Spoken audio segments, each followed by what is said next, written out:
네, 우리 하나님의 은혜가 이 시간에도 충만하기를 주님의 이름으로 축복합니다. 제가 신학교 다닐 때 제 기억에는 아마 신학교 한 1학년, 2학년 이때쯤이었던 것 같아요. 버스를 타기 위해서 그 터미널에 갔다가 거기에서 우연히 복권을 하나 샀습니다. 이렇게 긁는 복권을요. 근데 끌었는데 그 당시에 5,000원인가에 당첨이 됐어요. 진짜예요. 네. 5,000원짜리인가가 당첨이 됐습니다. 근데 그게 아마 500원인가 하여간 얼마 안 됐던 것 같은데요. 이렇게 줬더니 그 복권집 그 사장님이 돈을 안 주고 다 복권으로 주더라고요. 그래서 거기서 다시 그걸 다 긁었더니 뭐 1,000원도 나오고 얼마도 나오고 하여간 막 그랬는데 이제 나오면 계속 주면 또 바꿔주고. 근데 결국 아무것도 없더라고요. 그냥 빈털터리가 됐던 그런 기억이 납니다. 사람들의 가장 큰 꿈 가운데 하나가 이 로또에 당첨되는 거 아닐까 이런 생각을 해요. 많은 사람들이 그런 생각하잖아요.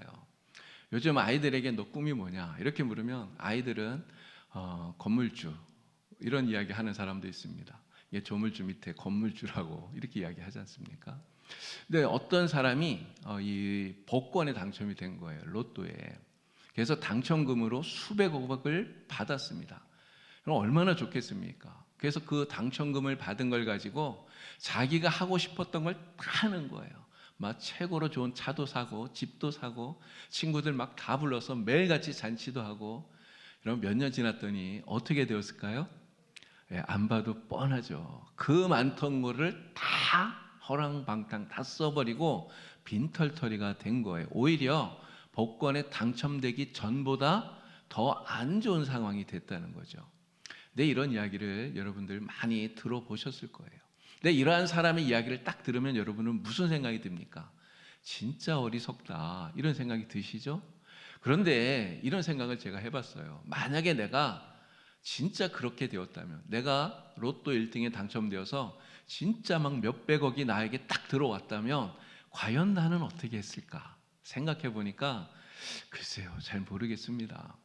당장 제가 사임할지도 몰라요. 그러니까 여러분 로또 1등 당첨되지 말라고 기도하시기 바랍니다. 이런 세상 사람들이 끊임없이 얘기해요. 돈이 필요하다. 돈이 필요하다.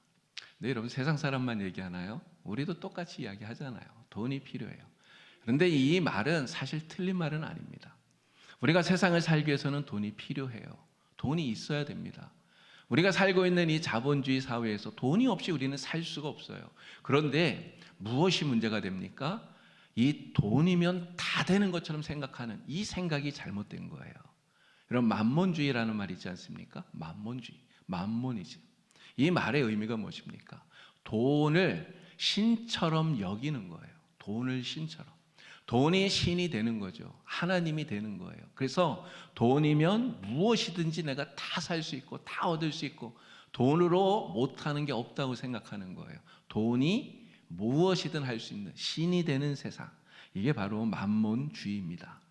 우리 성도님들 가운데는 이러한 만몬주의에 빠져서 사는 분이 정말 한 분도 없는 줄 믿고 정말 감사를 드립니다. 우리는 이런 생각을 절대로 가지면 안 돼요. 돈이 필요하지만 돈은 수단인 것이지 돈이 목적이 되면 안 되는 거예요. 이게 돈이 목적이 되면 바로 이러한 만몬주의에 빠지게 되기 때문에 그런 것입니다. 자, 그런데도 말씀드린 대로 여전히 우리는 돈이 필요하다 생각하면서 하나님이 정말 중요하다고 생각은 하는데도 불구하고 한편으로는 그래도 돈이 중요하지 이런 생각을 한다는 거예요. 알게 모르게 하나님을 섬기면서 여전히 이런 세상의 물질을 우리도 의지하고 물질에 기대서 사는 이런 모습이 솔직히 우리에게 있다는 것을 우리가 고백하지 않을 수 없는 것입니다. 오늘 우리들은 눈에 보이는 것을 잡으면서 신앙과 이런 세상 가운데서 어떻게 보면 좀 줄타기를 하는 듯한 이러한 모습이 솔직히 우리에게도 있다는 것을 우리도 인정할 수밖에 없다는 거죠. 자, 오늘 본문 말씀 속에 보니까 이 북이스라엘 백성들이 특별히 이러한 모습을 가지고 있어요. 북이스라엘, 지금 엘리야가 선지자로 사역하고 있었던 이때에 이 북이스라엘을 다스리던 왕이 누구입니까? 아합, 그리고 그 아내인 이세벨. 근데 이 아합과 이세벨, 이 두 사람이 북이스라엘을 완전히 망쳐 놓았어요. 특별히 하나님이 아닌 잘못된 신, 바알을 숭배하도록 망쳐 놓았다는 거죠. 여러분, 바알은 어떤 신입니까? 바알은 풍요와 다산의 신이에요. 많은 소출을 얻게 만들어준다고 그렇게 바알이 이야기를 합니다. 많은 자녀들을 낳아서 정말 우리의 삶이 잘 먹고 잘 사는 진짜 부자 되고 행복한 삶이 되게 만들어준다라고 하는 게 이 바알의 이야기예요. 사람들이 그런 이야기를 들으면 여러분 좋겠습니까? 안 좋겠습니까? 내가 이 신을 섬기면 잘 먹고 잘 살게 해주고 부자 되게 해준다는데, 풍요를 주고 다산을 주고 행복하게 해준다는데, 이스라엘 백성들이 그 이야기를 듣고는 다 바알에게 마음을 뺏겨버린 거예요. 물론 그 이전부터 하나님을 섬겼습니다. 하나님을 섬기는 믿음이 있어요. 그런데 하나님도 섬기면서 동시에 이 바알에게 마음을 빼앗겨서 하나님도 섬기고 바알도 섬기고 이렇게 하고 있었다라고 하는 것이죠. 자, 이러한 사람들에게 엘리야가 이야기하는 거예요. 엘리야가 말합니다. 열왕기상 18장 21절에 이렇게 이야기합니다. 너희가 어느 때까지 둘 사이에서 머뭇하려느냐.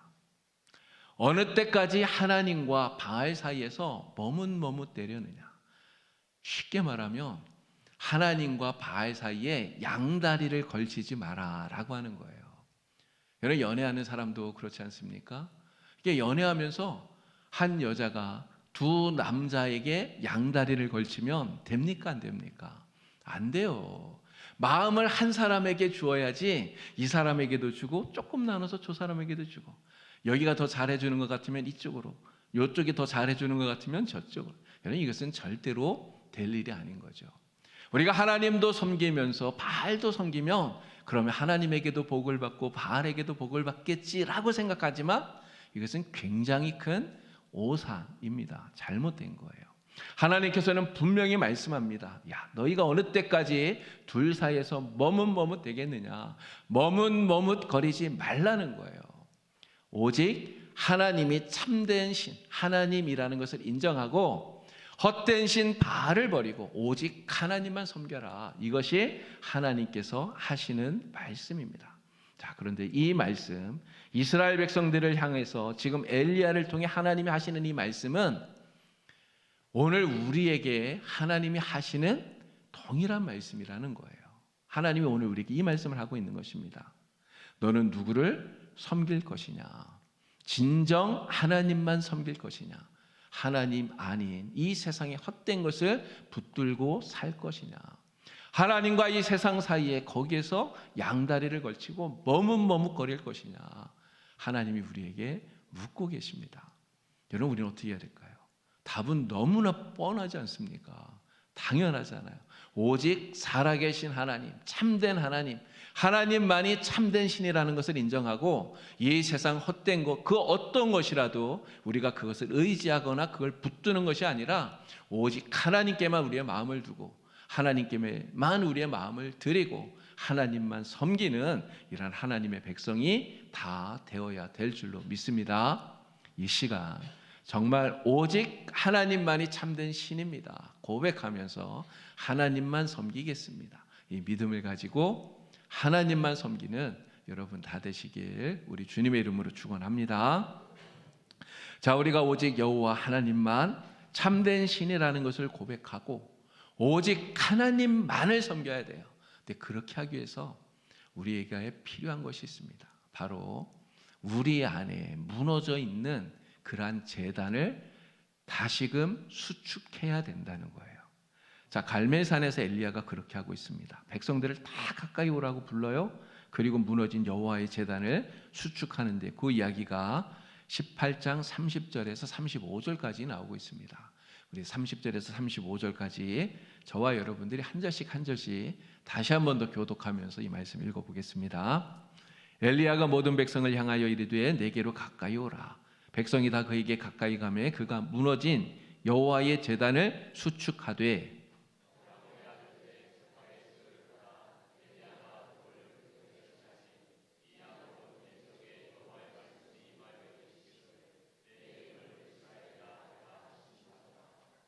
그가 여호와의 이름을 의지하여 그 돌로 제단을 쌓고 제단을 돌아가며 곡식 종자 2세알을 둘 만한 도랑을 만들고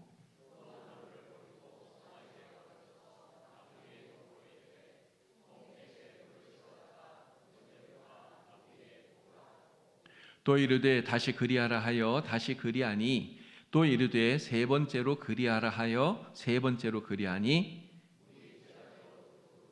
도랑의 도물이 가득 찼더라. 아멘. 자, 이 말씀을 보니까 엘리야가 지금 무너진 이스라엘의 제단을 다시금 쌓고 있는 모습을 보게 됩니다. 그렇게 하기 위해서 어떻게 합니까? 12지파를 상징하는 돌 12개를 가져오게 해요. 그리고 그 12개로 단을 쌓고 그리고 그 단 위에 재물을 올려두죠. 그리고 어떻게 합니까? 그 주변에 도랑을 만들었어요. 그리고 물을 떠오게 해서 물을 3번이나 거기다 들이부어서 그 도랑에 물이 차게 이렇게 만들었던 거예요. 여러분, 이것이 우리에게 보여주는 것이 무엇일까요? 우리에게 제단이 무너졌다면, 무너진 제단이 있다면 그 제단을 다시금 수축하고 그리고 회복하고 하나님께 온전한 예배를 드려야 되는데, 문제는 이 제단이 그냥 가만히 내버려두면 저절로 수축되어지는 게 아니라는 거예요. 이 무너진 제단을 수축하기 위해서는 어떤 일이 필요합니까? 다시 쌓는 이러한 수고와 헌신이 반드시 필요하다는 거죠. 하나님을 섬기는 이러한 제단, 마음의 제단, 우리 안에 이러한 제단이 있습니다. 이러한 제단이 무너졌다면 여러분 다시 쌓아야 돼요. 여러분들의 심령 속에 정말 하나님 앞에 드리는 그러한 제단이 무너져 있는지 우리가 살펴보아야 되지 않겠습니까? 오늘 우리가 하나님 앞에 예배를 드려요. 근데 어떤 사람들은 형식적으로 예배를 드립니다. 예배 제단이 무너진 거예요. 어떤 사람들은 찬양을 드리는데 정말 열정이 식어진 그런 찬양을 드려요. 이런 찬양의 제단이 허물어지고 있는 거예요. 하나님 앞에 기도하는데 정말 전심으로 주님께 기도하지 않아요? 그러면 기도의 제단이 허물어져 가고 있는 것이죠. 하나님의 말씀을 듣는데 그냥 말씀을 그냥 듣고 그냥 흘려버립니다. 그러면 말씀의 제단이 허물어져 가고 있다는 거예요. 여러분, 혹시라도 내 속에 정말 내 안에 있는 이 제단이, 내 마음의 제단이 이러한 모습이 있지는 않은가를 우리는 깊이 스스로를 되새겨 보아야 되는 것입니다. 만약 그렇다면 우리 안에 있는 이 무너진 제단을 우리는 수축해야 돼요. 다시 쌓아야 됩니다. 그래서 하나님 앞에 온전한 예배, 정말 주님 받으시는 예배를 드려야 되는데요, 말씀드린 대로 그냥 가만히 있으면 이게 수축되는 게 아니에요. 뭘 해야 됩니까? 헌신이 필요하고요, 수고가 필요하고 애쓰는 일이 필요한 거예요. 이런 예배의 제단이 만일 무너져 있다면 이 예배의 제단을 다시 쌓기 위해서 어떤 수고가 필요할까요? 우리가 이렇게 주일날 낮 예배, 오후 예배, 또 새벽 기도회, 수요 기도회, 금요 기도회, 정말 우리가 예배 빼먹지 않고 정말 모든 예배 내가 열심히 드리려고 기를 쓰고 나오는 수고가 필요한 거예요. 그렇지 않겠습니까? 그러한 수고를 통해서 내 안에 무너져 가던 예배의 제단이 다시금 수축되어지고, 그때 하나님께 예배할 때 하나님이 우리의 예배를 기쁘게 받으시는 줄로 믿습니다. 이런 찬양의 제단이 내게 무너져 있다면 우리는 어떤 수고를 해야 되겠습니까? 정말 내가 열심을 다해서 뜨겁게 찬양하려고, 뜨겁게 박수치고 정말 주님을 높이며 찬양하려고 애를 써야 되는 거예요. 아까 제가 여기 올라오기 전에 여기 앉아 있으면서 우리 영평하고 같이 찬양하면서 박수 쳤잖아요. 제가 이렇게 옆에 딱 보니 우리 최은정 집사님, 박수를 진짜 열심히 열정적으로 치시더라고요. 예, 우리 그렇게 쳐야 됩니다. 한번 보여주세요, 집사님. 예, 이렇게 쳐야 됩니다. 이렇게. 제가 옆에서 보고 진짜 놀랐어요. 야, 나도 저렇게 안 치는데. 네. 정말 주님이 내 찬양을 받으시리라고 하는 이런 뜨거운 열정을 가지고 막 열심히 목이 쉬도록 찬양하고 박수치고, 그렇게 할 때 내 안에 무너져 있는 찬양의 제단이 다시금 수축이 되는 거죠. 기도의 제단도 마찬가지 아니겠습니까? 우리가 형식적으로 기도드릴 때가 얼마나 많은지 몰라요. 정말 주님을 깊이 묵상하면서 기도하는 것이 아니라 그냥 눈만 감고 있을 때가 얼마나 많습니까? 그러나 그렇게 기도하는 것이 아니라 진짜 내 기도가 하나님 앞에 상달되어져 갈 수 있도록, 이런 성경이 이야기하잖아요. 우리의 기도가 하나님께 올라가는 향기라고 말하지 않습니까? 내 기도가 하나님의 전에 아름다운 향기대에 올라갈 수 있게 전심을 다해서 간절하게 정말 우리 하나님 앞에 기도해야 돼요. 그렇게 애를 쓰고 수고하고 노력할 때 그때 허물어진 기도의 제단이 다시금 수축되는 줄로 믿습니다. 말씀의 제단도 마찬가지라고 생각이 됩니다. 우리가 말씀을 듣고 잊어버릴 때가 얼마나 많은지 몰라요. 어떤 교회에서 목사님이 그렇게 물어봤대요. 예배 끝나고 나가는 분들한테 오늘 말씀 제목이 뭡니까? 물어봤더니 말씀 제목을 기억하지 못하는 분들이 거의 태반이나 되더라는 이야기를 들었습니다. 여러분, 오늘 낮예배 시간에 설교 제목이 무엇이었는지 혹시 기억하십니까? 네. 본문이 어디였는지 혹시 기억을 하세요? 근데 못할 때가 많다는 거. 이게 뭐 못할 수도 있습니다. 그럴 수 있지만 우리가 정말 하나님의 말씀을 들었다면 말씀대로 살려고 애를 쓰고 노력하는 이러한 모습이 우리에게 있어야 된다는 거죠. 그러한 수고와 노력이 바로 말씀에 단을 쌓는 그러한 수고가 되는 거예요. 이러한 수고와 헌신을 가지고 내 안에 무너진 제단을 수축하는 여러분 되기를 우리 주님의 이름으로 간절히 축원합니다. 자, 36절에서 38절까지 이 말씀에 이 엘리야가 무너진 제단을 수축하는 이야기가 나오고, 그리고 하나님 앞에 기도하는 내용이 나옵니다. 무너진 제단을 이제 다 수축해 놓고 나서 하나님 앞에 기도해요. 뭐라고 기도합니까? 하나님 여호와여, 주께서 이스라엘 중에서 하나님이신 것과 내가 주의 종인 것과 내가 주의 말씀대로 이 모든 일을 행하는 것을 오늘 알게 하옵소서라고 기도를 했어요.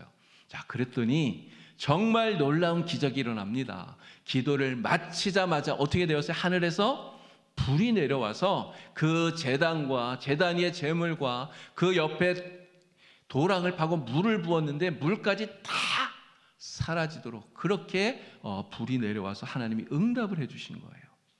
여러분, 이것이 우리에게 무엇을 가르쳐 줍니까? 우리가 무너진 제단을 수축하고 하나님 앞에 온전한 예배를 드리고 온전한 기도를 드리고 온전한 찬양을 드리고 정말 우리가 온전한 말씀의 그러한 삶을 살아가면 하나님이 우리의 기도에 반드시 응답하신다. 이것을 오늘 우리에게 보여주는 줄로 믿습니다. 우리가 상상할 수 없는 놀라운 기적과 풍성한 은혜로 반드시 우리의 기도에 하나님 응답하신다는 것을 우리는 믿습니다. 그런데 우리의 기도에 이렇게 응답하실 뿐만 아니라 또 하나 놀라운 기적이 일어났어요. 엘리야가 이렇게 하나님만이 오직 참된 신이라는 것을 선포하고 무너진 제단을 쌓고 기도를 했더니 이스라엘 백성들, 바알이 하나님인 줄 알고 하나님에게 이 바알에게 마음을 빼앗기고 바알을 하나님처럼 섬기던 이러한 사람들이 야, 바알이 신이 아니구나, 진짜 하나님은 오직 여호와 한 분뿐이구나, 여호와만이 참된 신이시구나 하는 것을 그들이 인정하게 되었다는 것입니다. 39절에 그 말씀이 나오죠. 백성들이 모두 엎드려서 여호와 그는 하나님이시로다 하나님 앞에 인정하게 되는 거예요. 오늘 우리가 정말 하나님만이 참된 신이라는 것을 확신하고 이 세상 그 어떠한 것에게도 우리의 마음을 빼앗기지 않고 진짜 하나님만 섬기고 하나님만 예배하고 하나님 말씀대로만 살면 하나님이 우리에게 응답하실 뿐만 아니라 그러한 모습을 통해서 야, 진짜 봉산교회 성도들이 섬기는 하나님이 진짜 살아계신 하나님이야, 이것을 이 영주 지역에 우리가 다 보여줄 수 있게 된다는 거예요. 오늘 우리가 진짜 하나님을 바르게 섬기고 믿음으로 살아가면 우리의 그러한 모습을 통해서 이 영주 땅의 모든 사람들이 진짜 살아계신 하나님, 우리가 섬기는 이 하나님이 참된 신이라는 것을 알게 되고 인정하게 되는 이러한 놀라운 역사가 일어나게 될 줄로 믿습니다. 한 목사님의 어린 시절 이야기입니다. 주보에 이 이야기가 적혀져 있는데요. 그 마을에 매년 마을 사람들이 공동으로 소를 잡아서 제사를 드리는 이러한 풍습이 있었다고 그럽니다. 근데 제삿날이 다가오니까 마을 사람들이 이제 그 소를 잡아야 되니까 그 재물값을 다 이렇게 갑출을 하는 거죠. 그래서 이 목사님 집에도 어머니에게 그 속값을 좀 내라 이야기를 했는데 어머니가 거절했다는 거예요. 나는 하나님 아닌 다른 신을 섬기는 데에는 내가 돈을 낼 수 없습니다. 절대로 못 냅니다. 그 거절을 해버렸다는 거죠. 그럼 마을 사람들이 막 난리가 나지 않았겠습니까? 야, 우리 큰일 났다. 이거 제사 드려야 되는데 지금 저 집 때문에 이거 안 되니 큰일 났다. 제사를 드리지 않으면 큰 재앙이 임할 거야. 막 이러면서 난리가 난 거예요. 자, 그런데 며칠 후에 그 어머니의 아들, 이 목사님 어렸을 때니까 이 목사님이 시름시름 앓기 시작하면서 병이 났다는 거죠. 그럼 마을 사람들이 뭐라고 했겠습니까? 거 봐라. 제사 안 드리니까 당장 죽을 병에 걸리지 않았느냐 막 이러면서 지금이라도 늦지 않았으니까 빨리 신령님에게 제사 드리게 내라 막 이야기를 했겠죠. 그런데도 이 어머니는 이 죽어가는 그 아들을 품에 안고 더 간절히 하나님께 기도했다는 거예요. 뭐라고 기도합니까? 하나님이 주신 아들이니 이 아들은 하나님께 맡깁니다. 그러나 저는 절대로 하나님을 버릴 수 없습니다. 하나님을 섬기는 이 신앙을 나는 결코 포기할 수 없습니다. 기도했다는 거예요. 자, 그럴 때 이 어머니의 머리에 스쳐가는 생각이 하나 있었답니다. 예전에 누군가가 이야기를 했다는 거예요. 어떤 풀잎을 끓여서 그 물로 찜질을 하면 효과가 있을 거라는 이야기를 들었던 생각이 나서 그대로 했더니 1시간도 안 돼서 이 아이의 열이 내리고 이 아이가 일어나서 음식을 먹더라, 이런 이야기인 거죠. 그랬더니 이 일을 본 마을 사람들이 뭐라고 얘기를 했겠습니까? 와, 당신이 섬기는 하나님이 진짜 신이구나. 우리도 당신이 섬기는 그 하나님 우리도 섬겨야 되겠구나, 이런 이야기를 했다는 거예요. 네, 여러분, 이 이야기가 우리에게 말해주는 교훈이 무엇입니까? 이 이야기가 단순히 우리 하나님께 기도했더니 기적으로 병이 나았다, 이걸 말하려고 하는 걸까요? 이것보다 더 중요한 것이 있습니다. 우리가 하나님 앞에 기도하면 하나님이 우리의 기도에 응답하시고 우리의 기도에 응답하셔서 병도 낫게 하시고 이런 기적을 우리에게 주시지만 이것보다 더 중요한 것, 어떠한 상황 속에서라도 오직 하나님만이 참된 신이라는 것을 인정하고 단호한 믿음으로 살라, 이것을 이야기하는 거예요. 우리가 이렇게 하나님만이 참된 신임을 인정하고 단호한 믿음으로 살면 하나님께서 우리의 기도에 응답하시고요, 그리고 그것을 통해서 이 세상 많은 사람들이 진짜 하나님 살아계시는구나, 이거 인정하게 된다는 것을 이 이야기가 우리에게 가르쳐 주고 있다는 거죠. 저와 여러분은 정말 이 세상 속에서 오직 하나님만 인정하고 하나님만 섬기는 단호한 이 믿음을 가지고 살아가는 그런 성도가 되기를 우리 주님의 이름으로 간절히 축원합니다. 오늘 우리가 살고 있는 이 세상, 인본주의라고 이야기해요. 인본주의, 또 물질 만능주의가 가득 차 있는 세상이라고 이야기합니다. 사람들은 아까 처음에도 말씀드린 것처럼 돈을 하나님처럼 섬겨요. 돈 하다가 정말 돌아버리는 세상이 지금 우리가 살고 있는 이 세상입니다. 돈에 마음을 빼앗기고 살아요. 그런데 이건 하나님 모르는 사람만 그런가? 아니에요. 하나님 믿는 사람들도 그런다는 거죠. 이런 신학 가운데 번영신학이라는 게 있습니다. 번영신학, 영광의 신학이라는 게 있어요. 하나님이 우리에게 돈을 많이 벌게 하고 높은 지위에 올라가게 하고 성공하게 하고 그러면 하나님이 복 주신다는, 복이라는 거예요. 이것만이 잘 안 되는 것은 복이 아니라고 생각하는 거예요. 그래서 어떻게 해서든지 돈 많이 벌고 부자 되고 잘 되고 이래야 하나님이 우리에게 복 주신 거라고 말하는 이러한 번영신학을 우리는 쫓아가면 안 됩니다. 이러한 영광의 신학을 우리는 쫓아가면 안 돼요. 우리는 십자가의 신학, 정말 예수 그리스도 주님만 붙들고 예수님께서 그렇게 사셨던 것처럼 오직 하나님, 살아계신 여호와 하나님, 그분만이 참된 신임을 인정하고 오직 하나님만 섬기는 이러한 믿음의 삶을 살아야 될 줄로 믿습니다. 예수님 말씀하셨어요. 사람이 재물과 하나님을 둘 다 섬길 수 없다 이야기했습니다. 우리가 재물도 쫓아가고 하나님도 쫓아가고 그럴 수 없어요. 재물이 필요합니다. 있어야 돼요. 그러나 재물은 우리가 하나님을 섬기면서 믿음으로 이 세상을 살아가는데 필요한 도구일 뿐이에요. 이게 우리의 신이 아닙니다. 우리가 섬길 분은 오직 하나님, 우리가 오직 믿고 의지하고 따라갈 분은 오직 하나님 한 분밖에 없는 줄로 믿습니다. 저와 여러분 모두 다 오직 여호와 여호와만이 참된 하나님입니다. 나는 오직 하나님만 섬기겠습니다. 믿음으로 결단하시고 이 결단한 대로 오직 하나님만 섬기면서 정말 하나님만 예배하면서 이 믿음으로 승리하게 되기를 우리 주님의 이름으로 축원합니다. 이제 10분 정도 우리 지역별로 나눔의 시간을 가지려고 하는데요. 우리 지역장 장로님들과 함께 주보에 있는 대로 두 가지 주제입니다. 세상의 방법이 아니라 하나님의 능력으로 기적을 경험했던 적이 있습니까? 함께 나누어 보시고, 또 인본주의, 물질, 만능주의 가득한 이 세상에서 오직 하나님만이 참된 신이 되심을 우리는 어떻게 보여줄 수 있겠습니까? 하는 주제로 잠시 나눔을 갖는 시간을 갖도록 하겠습니다. 지금 3시 이제 10분이 되어 가는데요. 20분까지 나눔을 하도록 하겠습니다. 우리 장로님도 시작해 주시기 바랍니다.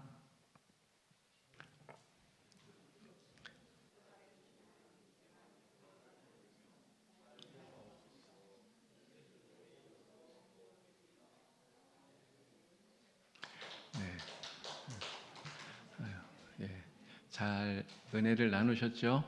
네. 제가 이렇게 보니까 뭐 저보다 더 잘들 하시는 것 같아요. 제가 설교하면은 박수가 안 나오는데 막 박수 소리도 많이 들리고 그러네요. 네, 감사합니다. 네. 무너진 제단을 수축하자, 이 말씀을 여러분 꼭 기억하시기 바랍니다. 우리가 하나님을 온전히 예배하기 위해서는 내 안에 무너져 있는 것들, 예배의 제단, 기도의 제단, 찬양의 제단, 말씀의 제단, 이러한 제단들이 무너져 있다면 무너지지 않도록 잘 수축하고 잘 쌓아서 정말 하나님, 오직 하나님만 예배하고 섬기는 여러분 되길 바랍니다. 자, 여러분, 우리가 이렇게 하기 위해서 꼭 기억할 게 있어요. 매일 아침마다 여러분들이 자리에서 일어날 때 딱 일어나면 여러분 다짐해야 됩니다. 뭐라고 다짐하면 좋을까요? 여호와만이 오직 하나님입니다. 오늘 하루 동안 나는 오직 하나님만 섬기며 살겠습니다. 다짐하시고 하루를 시작하세요. 그리고 나서 하루를 마감하는 잠자리에 드는 시간, 그 시간에 하루의 삶을 돌이켜 보시면서 여러분 스스로를 잘 점검하십시오. 오늘 하루도 내가 정말 하나님만, 여호와 하나님만 섬기며 믿음으로 살았는가 잘 점검을 해보시고, 또 내일은 더 주님 잘 섬기면서 살겠습니다, 이렇게 다짐하면 좋겠죠. 이런 모습으로 오직 하나님, 여호와 우리 하나님만 섬기시고 은혜 받는 여러분 되기를 우리 주님의 이름으로 축원합니다. 기도드리겠습니다. 하나님 아버지, 오늘 우리가 살아가는 이 세상 속에서 하나님 안에 헛된 것을 섬기며 살아가는 사람들이 세상에는 얼마나 많은지 모릅니다. 그러나 오늘 우리는 이 세상 그 어느 것이라도 하나님처럼 섬기는 어리석은 사람 되지 않도록 주님 도와주시옵소서. 오직 여호와만이 하나님입니다 고백하면서, 또 나는 오직 하나님만 섬기겠습니다 다짐하면서 이 믿음을 가지고 오직 하나님만 섬기며 하나님의 은혜 가운데 살아가는 우리 봉산교회의 모든 성도들 되도록 하나님 인도하여 주시옵소서. 예수님의 이름으로 기도드리옵나이다. 아멘.